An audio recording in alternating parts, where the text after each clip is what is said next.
श्रीराघवं दशरथात्मजमप्रमेयं सीतापतिं रघुकुलान्वयरत्नदीपम् आजानुबाहुम् अरविन्ददलायताक्षं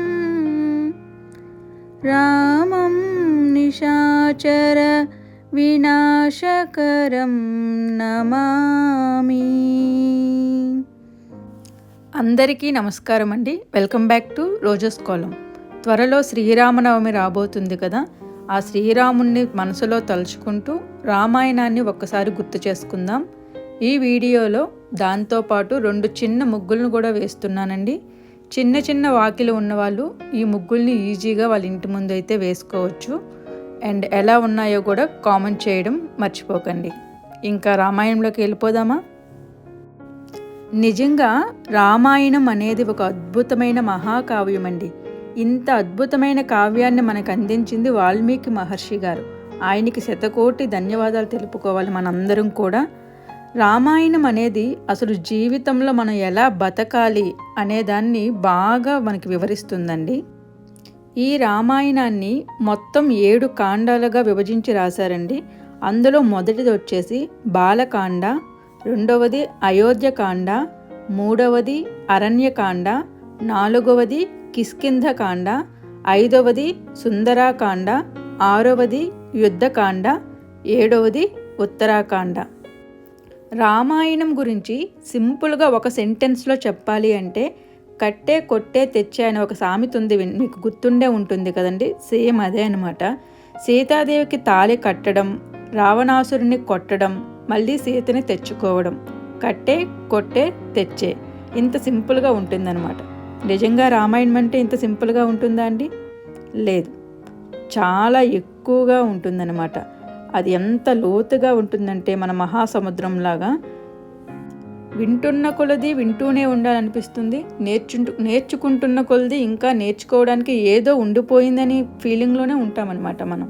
మనం ఎలా జీవించాలో, మన జీవితంలో తండ్రి కొడుకులకి ఉన్న బంధం ఎలాంటిది, అన్నదమ్ముల మధ్య ఆప్యాయత ఎలా ఉండాలి, గురు శిష్యుల మధ్య బంధం అనేది ఎలా ఉండాలి అనేది రామాయణం మన కళ్ళకు కట్టినట్లు చూపిస్తుందండి.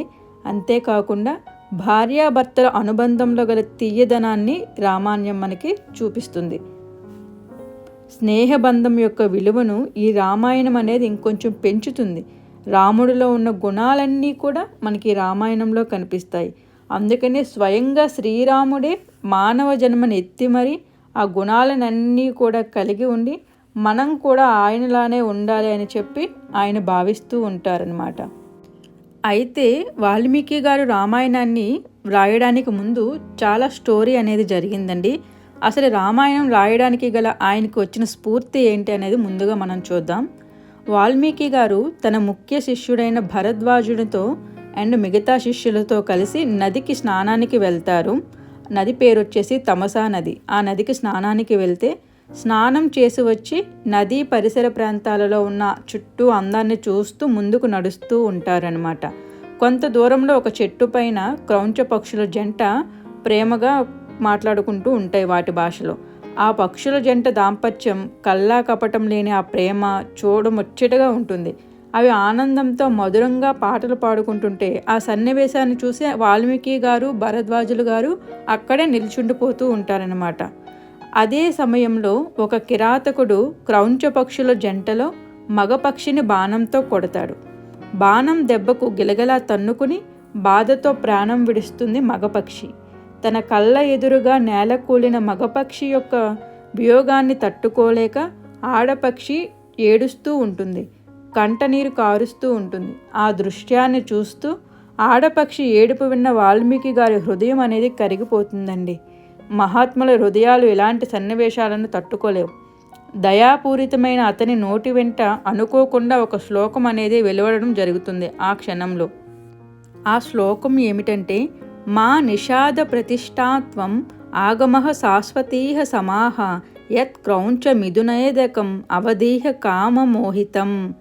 మహర్షి వెంట ఈ శ్లోకం ఎప్పుడైతే వచ్చిందో వెంటనే బోయవాడైతే ఈ శ్లోకం యొక్క అర్థం ఏమిటంటే, ఆనందంగా ఉన్న పక్షి జంటలో ఒక దానిని చంపి వాటి రెండింటినీ కూడా విడదీసావు కనుక నీవు కూడా మరణించాలి అనేది దాని అర్థం అండి. బట్ నిజానికి దాని అంతరార్థం ఏంటి అంటే, ఓ రామచంద్ర, కామంతో కళ్ళు మూసుకుపోయిన ఒక నీచుణ్ణి సంహరించావు కనుక నీకు శుభం కలుగుతుంది అనేది దీని అంతరార్థం అండి. నిజానికి శ్రీమన్నారాయణుడే భవిష్యత్తును ఊహించి ఈయన నోటి వెంట ఈ శ్లోకాన్ని పలికించాడా అన్నట్టు ఉంటుందండి. అక్కడ బోయవాడు, ఈ కథలో బోయవాడు ఎలాగో మన రామాయణంలో రావణాసుడు కూడా అలాగేనండి. ప్రేమ జంట అంటే అక్కడ సీతారాముల్ని విడదీసినందుకు ఆయనకు కూడా మరణం చివరికి ప్రాప్తించింది అనేది అక్కడ వచ్చేసి మోరల్. టైం అయితే అయిపోతుంది కదండి. సో మనకున్న కొంచెం వ్యవధిలో కొంచెం ఇన్ఫర్మేషన్ మాత్రమే తెలుసుకోగలిగాము. మిగతాది వచ్చేసి రేపటి వీడియోలో తెలుసుకుందాం. ఇంకొక విషయం ఏమిటంటే, నాకు ఎంతవరకు తెలుసో అది మాత్రమే మీకు చెప్పడానికి ట్రై చేస్తున్నాను. ఇందులో ఏదైనా తప్పులుంటే మాత్రం నన్ను క్షమించండి.